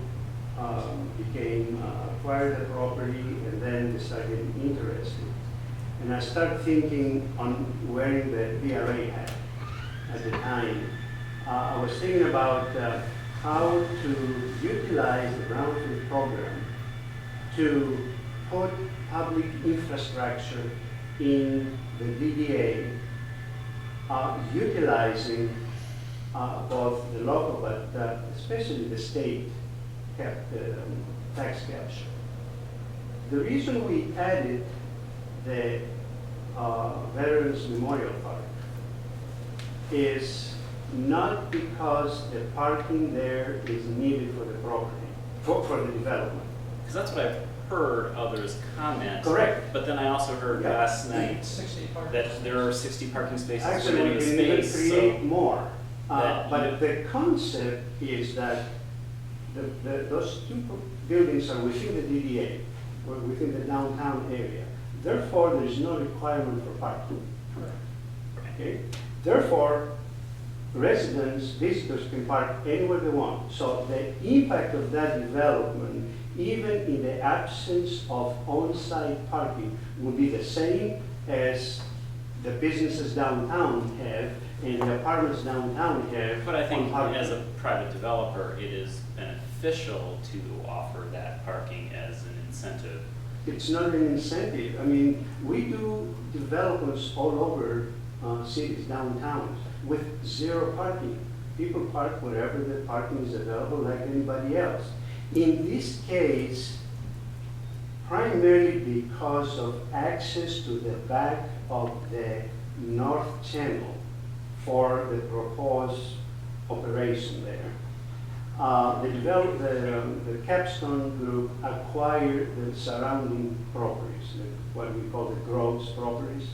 And by doing that, we created a lot more space that is used for parking. But parking was not the primary reason for acquiring those properties. It's access. Okay? With the idea, we had discussions with the zoning, with Denise, but bottom line is that on-site parking is not required. Now, we have anticipated initially that residents, visitors may need 20, 30 parking spots, whether it's on the side of the street or at the park. So I saw that as an opportunity to do some improvements to the park. We cannot do improvements to the memorial, to the Veterans Memorial, but streetscape, increase or update the parking, repave, whatever, that we can do as long as we can justify it as being tied to the development for the purpose of the Act 381 work plan. For the Act 381 work plan, we have to justify why the public infrastructure expenditures are needed. Okay? So that's the reason, the primary reason for the inclusion of the park. The inclusion of the city property to the west is for the potential TIF that may be generated if that property is redeveloped. Right now, it has zero taxable value. Even if someone acquires the property and they put a duplex, and we have 100,000 in taxable value, then the tax on that taxable value increment then can be captured towards the overall project. Again, towards public infrastructure primarily. T, I think a lot of us have more questions, and I think that most of us support the concept, support the idea, but have a lot more questions to ask, because this is the very first time that this has been talked about at the entire board level. And now we're going to be asked to make an approval, which we're now just getting questions answered. We only got this information a week ago. This has not been talked about on the full board level at all. So, And I'm surprised at that. well, it I was thought because that had it been said discussed. that the ER committee Yeah. had confidentiality agreements. So it was not talked about at the entire board, so now we have these questions, and it's hard to take in all of this information. Well, what is the biggest development project in our district in 20, 30 years? Yes. We were given a day to basically review some information for representation last night. It's hard, I mean, the process alone causes me concern. Okay, let me explain something here. I understand, I hear you. I thought that the board was on board or aware of at least the concept. Maybe not the details that is in the brownfield plan, okay? But that being said, certainly we can have a session where I can go through and actually, because I wear the other hat, the VRA can have Kathy there or Maureen be part of that discussion, or Ed or Mitch. The issue, and we can provide as much information we need up to a certain point. I talked with the developer again this morning, and he can provide some of the information that some people have expressed interest in that is not business confidential. However, City Council cannot schedule the public hearing and the action on the BRA plan until you have concurred with the TIF capture. Can we The set up a domino special effect. meeting? Yeah, I think we said a special meeting. The domino effect is that until we have the brownfield plan approved, the MEDC does not want us to proceed with the applications for the blight elimination grants, which are key to this development. That's the first cash that will be available to start dealing, especially with the river park, with the outside, before the winter comes. So that's what makes these actions necessary on a timely basis. But I can sit down with anybody, a small group if you like. Is it going to council next Tuesday? It's There's 2 no weeks, way. isn't it, your I- next meeting? Or if we could meet within those 2 weeks, we could make a motion at the special meeting. I propose we delay the vote until we are able to, have that meeting and get our information. I think we might need two meetings. I Yeah, think we I might think need that one too, meeting yeah. where we ask the questions Yes. and there may be follow-up things that we need, and then a separate meeting where we actually I make a think, decision. I would agree. Absolutely. Now, will that be open to everybody or just us? Yeah. All our meetings. All meetings are Oh, open. oh, that's right, I'm sorry. Okay. Rich, when would this have been on your council agenda? It hadn't been scheduled It had not been because scheduled. there's all these things that have to happen ahead of time, including this approval. Yeah. But for the developer, The the developer, better, the sooner the better. It Right. would have been, Absolutely. it would have been Absolutely. ideal to have it on next week's, at least as far as the first. It's going to take It would us, have been ideal. it will take us 3 months from the time that you approve the plan to go through the grant application process. Because even when the money comes, the grant money comes to the city, we still have to do the development agreement and the contract between the state and the city. And by then, now we're in December. So let's So- look at the calendar realistically. So we have our meetings on the first and second Tuesday of every month. So September, so next meeting's 19th, won't make that. So the first meeting in September is September 2nd. That's the first Tuesday. The agenda is prepared. My life revolves the Thursday before the Tuesday, the Thursday before the Tuesday. That's the way my life works. So that agenda will go out on the 28th of August for the meeting September 2nd. So if there could be, and I recognize, Barry, that more than one meeting may need to be necessary. Clearly, you're going to have to call some special meetings, obviously, to discuss that. But in order for this to be on the September 2nd agenda, because this is not something that I would want to amend an agenda to put on at the very last minute. You do that sometimes, that's not what I enjoy to do, it's not what council wants me to do, no one likes that, so I would have to have this information, Ed would need to have all this information by the 26th, 27th, at the very latest, of August, as to where the DDA is at. And that leaves you a, I think These are that's short. fair, and I think that as a committee, we should set up the meetings right now, so we're all on the same page, and Absolutely. So that we all can be there, and it's not, it doesn't take 2 or 3 days through email. Because I think giving us that couple weeks, you're going to find it favorable that, you know, we're on board and we're comfortable with it. Because I think right now, people aren't 100% comfortable. And let's just, okay, I agree, let's just get some dates. What's everyone doing tomorrow?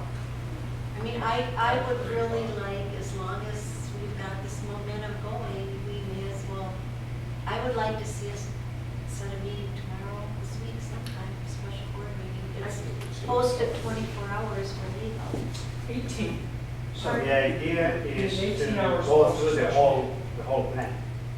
Yes, Okay. that's the consensus. And then I would be open for, you know, I would allow a lot of time for questions, because Barry already said he had 12 of them and he only got through 2. Did you have something, John? I do, and let me just, this, what you guys, Keith had mentioned this, and it's the way that DDA's do it, is that when you're asked to give up your tax capture on a brownfield project, typically the DDA and the Brownfield Authority, as a minimum, would have a tax sharing agreement between the two parties, where there's a schedule that obviously T's already prepared that shows what the increments would forecast to be. You sign it saying, we agree to give that up. The Brownfield signs it acknowledging your contribution as a development partner. But that's what a taxing jurisdiction agreement would be. It's more than just a motion, because a lot of communities, like T said, DEA is one of the development partners. And I did a project a couple of years ago in Boyne City where the Brownfield came in and did a project at the riverfront, the waterfront, and the DDA had to give up, and there was actually, the agreement there was between the city, the DDA, and the Charlevoix County Brownfield Redevelopment Authority. So it's got to be in writing, and you have to have a schedule attached that shows what your forecasted revenues are going to be on that project, and you would have to agree that you're willing to give those up. until those eligible expenses are paid for. So there's gotta be something, there's gotta be an agreement. One page is fine, but the two parties at this, at least at this level, would be DDA and the city's brownfield authority. And he's been through it, because that's what the other communities do. John, when the DDA, and at least in the past, in this DDA, there have been 4 projects within the DDA, three, that where the foregoing the TIF capture. Here in town? Yes, Okay. the projects didn't go anywhere, but, well, one of them did. But that was done by motion, and at the time, we had discussions with Bruce Gackerman, who was the attorney at the time, and at that time, he said that as long as the TIF tables are detailed, for the 30 years, are in the plan, then that becomes part of what a DDA approves, and they can do through the motion. However, if you want something longer, like a resolution or something like that, I have sample ones that, we can put together. But it seems to me that the key here is that you feel that you need some more discussion and maybe better understanding of the nitty-gritty of the brownfield plan. Well, I mean, I have a lot of those questions, Sure. but I do ultimately have a fundamental issue with this project as it's being proposed. It's a $7 million project, of which $4.5 million is essentially the redevelopment of the main parcels in question, and $2.5 million are public infrastructure. Public infrastructure that, even though you're going to have to justify it, is not required for that $4.5 million to move forward. That's not the case. And I disagree with you on that. And Well, I mean, but we can go through and each item. we're probably going to. Sure, sure. And a lot of that public infrastructure is not now, nor has it ever been really discussed as being a priority of the DDA. And therefore, roughly 2/3 of the tax capture, which is coming from the DDA, at least initially, is funding projects that weren't part of our overall plans. I believe, there's 600,000 or so, the environmental, some of the site work stuff. Inside. That's all obvious, clearly brownfield, typical brownfield. I feel that this process has been driven by the city trying to find creative financing for its sewer project, which is 1.2 million of this. Some streets improvements that are tangential to this, and having the DDA fund it, and the state fund it. Actually, the development funds it. It's not the city or the state. It's the That's a development. matter of semantics when it comes to tax captures. No, because if this We, project doesn't happen, there's zero, you stay with the 20,000. I understand that, and what I'm saying is, I believe there's a very valid $4.5 million project here. And I believe there's another $2.5 million project, and they're being tied together because it's very beneficial for the city to do that. And the I think they could happen independently, and it would still be beneficial to the city. But that's my concern in what I've seen, and that's the line question I'm gonna have. That's fine. I mean, there is no question that the public infrastructure improvements have priorities. The project cannot proceed without the water main extension. Oh, I'm not saying that there are zero public Yeah. infrastructure improvements that are necessary. And cannot proceed without the stabilization of Solid Street. And the reason for That I need to understand more. Yeah. but I can Yes. probably understand that because Yeah. it is, The sewer is a capacity issue, and also it's an issue where the original developer built over the sewer. And the sewer has to now be rerouted, it's illegal essentially. Has to be rerouted around the southeast corner of the River Park building. and again, I don't doubt that there are Yeah. issues, Yeah. but what I heard last night as city council talked about this is there's already, as part of the city plan, city infrastructure projects around the sewer that now they're saying, oh, well, now we've got someone else to pay for that.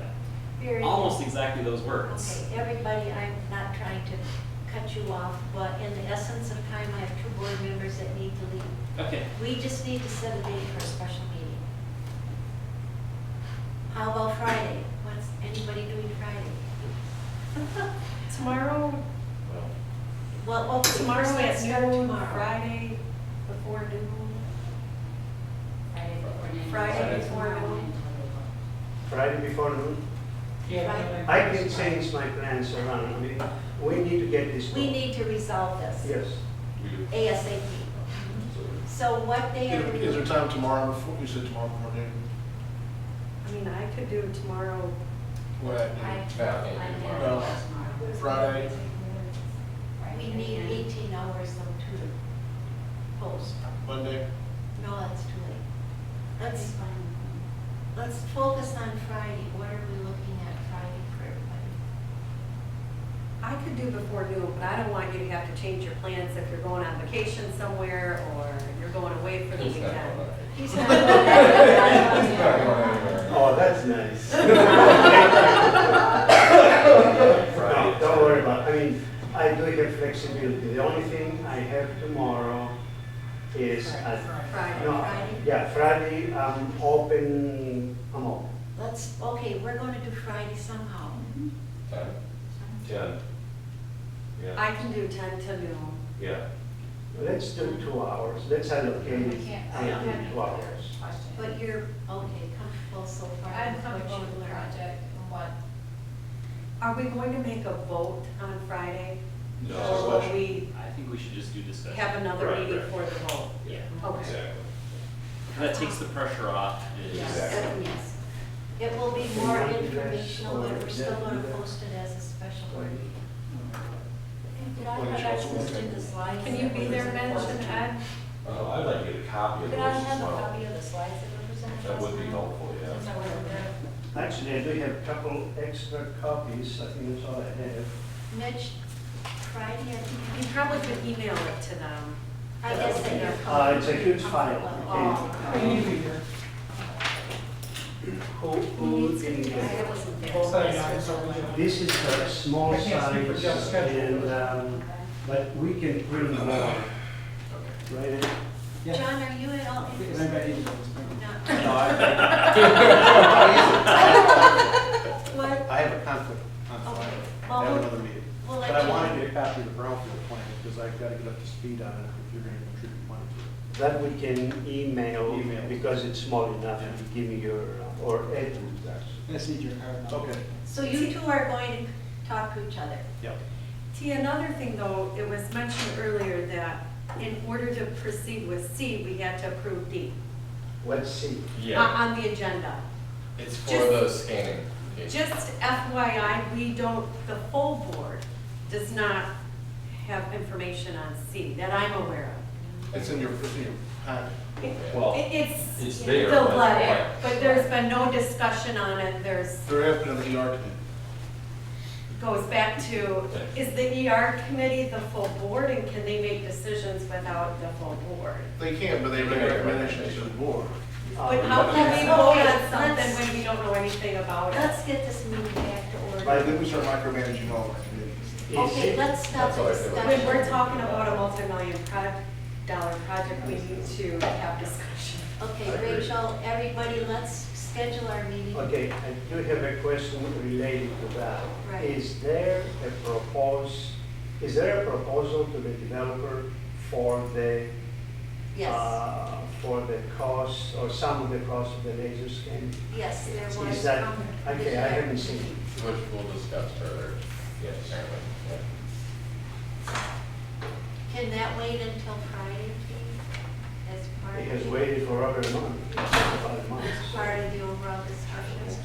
So, I understand the purpose of doing the scanning or the, okay. 10 o'clock on I just Friday. want to make sure that because Is this it is a here? special meeting, we basically have to set the agenda for it, and that's all we can talk about. I just want to make sure that we're in clear understanding, because I know hearing that we might be talking about this scanning thing as well. If we're going to be talking about it, it needs to be on the agenda. But that's Basically already what we're- decided here, right? I know, I just want to make sure that we go through the process and make sure we do the right job of calling the special meeting. We right. will discuss the scanning and the project are the only two items for 10 o'clock Friday. Where? Okay. Here, Here. Mitch, here, please. I have no idea if it's being used, but we'll make sure that it's available. If it's being used, we probably can use the meeting room on the education center of the hospital, would probably be open on Friday morning. We have to use your office. We use your office too. Todd, You want thank to have it out there, is that what you're saying, Rachel? No, I'm not saying that in look. If this isn't available, Oh, alternate. It'll be available. Oh, it's available, okay. Email, 10 o'clock Friday. Thank you. See you guys. 10 o'clock? Let's see, how many board members you got? 8, 8. We We may have have, one. we may have, we have one vacancy. oh, that's right. And Sarah Spore is out of town right now, she'll be. Is there, I mean, if you got, I mean, just thinking of the setup, because the presentation's gonna be behind you, so this setup's not gonna Oh, we'll work. set up on that Yeah. meeting. What do you mean, say If only got setup, then we'll put you on top, you can sit on the monitors too, I did that. All right. We get to sit in the big seat, thank you. Well, thank you for listening to I'm Democracy not allowed at to sit Work. up, but you can. Are we adjourned? We are adjourned.